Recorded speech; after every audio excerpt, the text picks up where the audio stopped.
ஹரே கிருஷ்ணா. எல்லோருக்கும் எனது பணிவான நமஸ்காரங்கள். ஓம் நமோ பகவதே வாசுதேவாயாம்.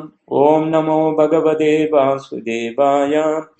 ஓம் நமோ பகவதே வாசுதேவாயாம். ஜெய ஸ்ரீ கிருஷ்ணா சைத்தன்யா பிரபு நித்யானந்தா ஸ்ரீ அத்வைதா கதாதாரா சிவாசாரி கௌர பக்த விருந்தா. ஹரே கிருஷ்ணா கிருஷ்ணா கிருஷ்ணா ஹரே ஹரே, ஹரே ராமா ராம ராம ஹரே ஹரே. பகவத்கீதை உண்மை உருவில் அத்தியாயம் 18. அத்தியாயத்தின் தலைப்பு முடிவு, துறவின் பக்குவம். ஸ்லோகம் 48.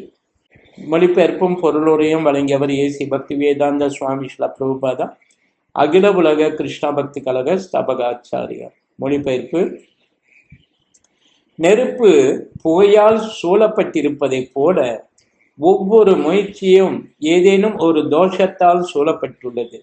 எனவே குந்தியின் மகனே, முழுவதும் தோஷம் நிறைந்ததாக இருந்தாலும் தனது இயற்கையிலிருந்து தோன்றிய தொழிலை ஒருவன் துறக்கக்கூடாது.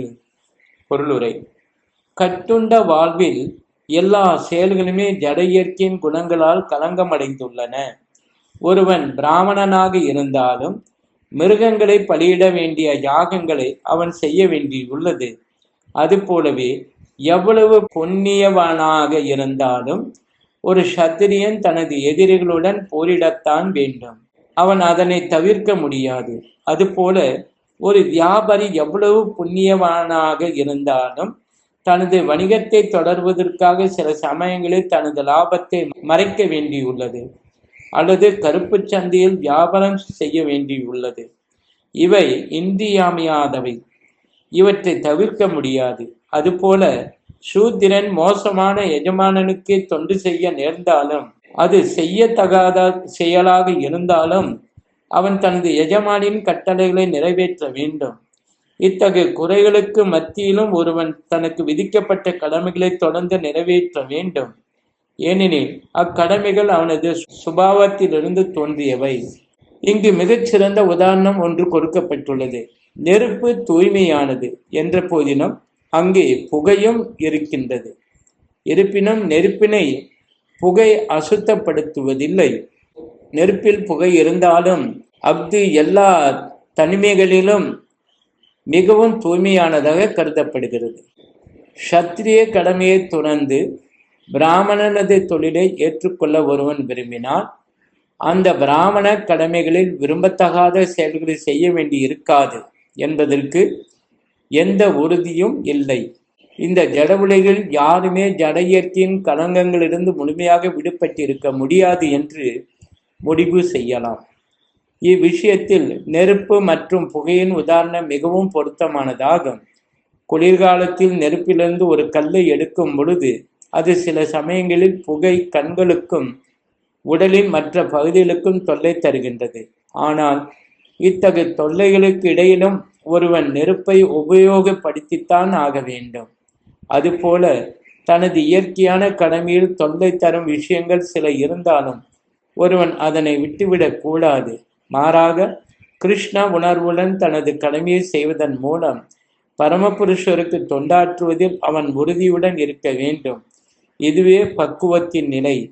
ஒரு குறிப்பிட்ட தொழில் முழுமுதற் கடவுளின் திருப்திக்காக செய்யப்படும் பொழுது அதில் உள்ள எல்லா குற்றங்களும் தூய்மை அடைகின்றன. செயலின் பலன்கள் தூய்மைப்படுத்தப்பட்டு அவை பக்தி தொண்டுடன் இணைக்கப்படும் பொழுது ஒருவன் உள்ளிருக்கும் ஆத்மாவை காண்பதில் பக்குவம் அடைகிறான். இதுவே தன்னுணர்வு எனப்படுகிறது. பதம் 49. மொழிபெயர்ப்பு: சுய கட்டுப்பாடுடைய பற்றற்ற மற்றும் எல்லா பௌதிக சுகத்தையும் புறக்கணிக்கக்கூடிய ஒருவன் துறவை பயிற்சி செய்வதால் கர்ம விளைவுகளிலிருந்து விடுதலை என்னும் மிக உயர்ந்த பக்குவ நிலையை அடைகிறான். பொருளுரை: ஒருவன் தன்னை எப்போதும் பரம புருஷரின் அம்சமாக நினைக்க வேண்டும். அவ்வாறு நினைப்பவன் செயலின் பலன்களை சுகிப்பதற்கு தனக்கு எந்தவித உரிமையும் இல்லை என்று உணர்கிறான். இதுவே உண்மையான துறவின் பொருள். அவன் பரமபுருஷரின் அம்சம் என்பதால் அவனது செயலின் பலன்கள் பரமபுருஷரால் மட்டுமே அனுபவிக்கப்பட வேண்டும். இதுவே உண்மையான கிருஷ்ண உணர்வாகும். கிருஷ்ண உணர்வில் செயல்படுபவன் உண்மையில் துறவரத்தை ஏற்ற சந்நியாசி ஆவான். அத்தகு மனோநிலையில் அவன் திருப்தியுடன் உள்ளான். ஏனெனில் அவன் உண்மையில் பரமனுக்காக செயலாற்றுகின்றான். இவ்வாறாக அவன் பௌதிகமான எதன் மீதும் பற்றுதல் கொள்வதில்லை. பகவானின் தொண்டிலிருந்து பெறப்படும் தெய்வீக ஆனந்திற்கு அப்பாற்பட்டு வேறு எதிலும் இன்பம் காணாமல் இருப்பதற்கு அவன் பழகிவிடுகின்றான். ஒரு சந்நியாசி தனது முந்தைய செயல்களின் விளைவுகளிலிருந்து விடுபட்டிருத்தல் அவசியம். ஆனால் கிருஷ்ண உணர்வில் இருப்பவனோ பெயரளவிலான அத்தகு துறவை ஏற்காமல் தானாகவே இந்த பக்குவத்தை அடைந்து விடுகின்றான். மனதின் இந்த நிலை யோகாருடா அல்லது யோகத்தின் பக்குவ நிலை எனப்படுகிறது. தன்னில் திருப்தியுற்றவனுக்கு தன் செயல்களிலிருந்து தோன்றும் எந்தவிதமான விளைவுகளின் பயமும் இல்லை என்று 3ஆம் அத்தியாயத்தில் உறுதி செய்யப்பட்டுள்ளது. பதம் 50. மொழிபெயர்ப்பு. குந்தியின் மகனே, இந்த பக்குவத்தை அடைந்தவன் பிரம்மன் எனப்படும் ஞானத்தின் மிக உயர்ந்த நிலையினை, திவ்யமான பக்குவ நிலையினை எவ்வாறு அடைய முடியும் என்பதை நான் தற்போது சுருக்கமாக கூறுகிறேன். இதனை என்னிடமிருந்து கேட்பாயாக. பொருளுரை. பரமபுருஷ பகவானுக்காக தனது கடமைகளை செய்வதில் ஈடுபட்டுள்ளவன் எவ்வாறு மிக உயர்ந்த பக்குவ நிலையை எளிமையாக அடைவது என்பதை அர்ஜுனனிடம் பகவான் விவரிக்கின்றார். தனது செயலின் பலன்களை பரமபுருஷரின் திருப்திக்காக துறப்பதால் ஒருவன் பிரம்மன் என்று உன்னத நிலையை எளிமையாக அடைகிறான். இதுவே தன்னுணர்விற்கான வழிமுறையாகும். ஞானத்தின் உண்மையான பக்குவம் தூய்மையான கிருஷ்ண உணர்வை அடைவதில்தான் உள்ளது. இது பின்வரும் ஸ்லோகங்களில் விளக்கப்படும். பதம் 51, 52, 53. மொழிபெயர்ப்பு.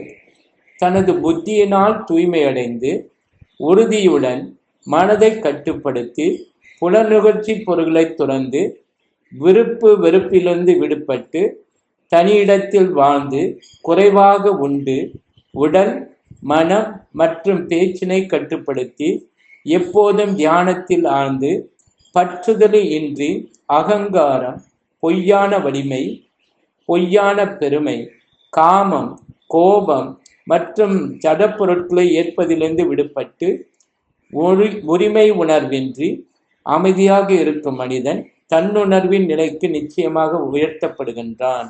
பொருளுரை.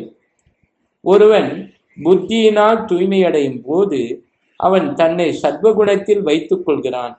இவ்வாறு அவன் மனதை கட்டுப்படுத்துபவனாக ஆகி எப்போதும் தியானத்தில் ஆழ்ந்துள்ளான். புலநுகர்ச்சி பொருட்களில் அவன் பற்றுதல் கொள்வதில்லை. மேலும் தனது செயலின் மீதான விருப்பு வெறுப்பிலிருந்து விடுபட்டுள்ளான். அத்தகு பற்றற்ற மனிதன் இயற்கையாகவே தனிமையான இடத்தில் வாழ விரும்புபவன் தேவைக்கு அதிகமாக உண்ண மாட்டான். மேலும் தனது உடல் மற்றும் மனதின் செயல்களை கட்டுப்படுத்துபவன் உடலே நான் என்று அவன் ஏற்காமல் இருப்பதால் அவனிடம் அகங்காரம் கிடையாது. பற்பல ஜட பொருட்களை ஏற்று தனது உடலை பலமாகவும் குண்டாகவும் வைத்துக் கொள்வதில் கூட அவனுக்கு விருப்பமில்லை. அவனது வாழ்க்கை உடலை சார்ந்தது இல்லாததால் அவனிடம் பொய்யான பெருமையும் இல்லை. இறைவனின் கருணையால் தனக்கு அளிக்கப்பட்டிருக்கும் எதை கொண்டும் அவன் திருப்தியுடன் உள்ளான். புலனின்பம் கிட்டாத நேரங்களில் அவன் ஒருபோதும் கோபம் கொள்வதில்லை. புலனின்ப பொருட்கள் அடைவதற்காக அவன் முயல்வதும் இல்லை. இவ்வாறாக அவன் அகங்காரத்திலிருந்து முழுமையாக விடுபடும் போது எல்லா ஜட விஷயங்களிலும் பற்றற்றவன் ஆகின்றான். இதுவே பிரம்மனை உணரும் நிலையாகும். இது பிரம்மபூத நிலை என்று அறியப்படுகின்றது. வாழ்வின் பௌதிக கருத்துகளிலிருந்து விடுபடும் போது ஒருவன் அமைதி அடைகிறான், கிளர்ச்சியற்றவனாக ஆகின்றான். இது பகவத்கீதையில் 2:70 விவரிக்கப்பட்டுள்ளது. நதிகள் கடலில் வந்து கலந்தாலும் கடல் மாறுவதில்லை. அதுபோல தடையின்றி வரும் ஆசைகளால் பாதிக்கப்படாதவன் மட்டுமே அமைதியை அடைய முடியும். இத்தகைய ஆசைகளை நிறைவேற்றிக் கொள்ள விரும்புபவன் அல்ல. श्री श्रीमद् भगवद गीता की जय, श्रील प्रभुपाद की जय, गौर प्रेमानंदे हरि हरि बोल।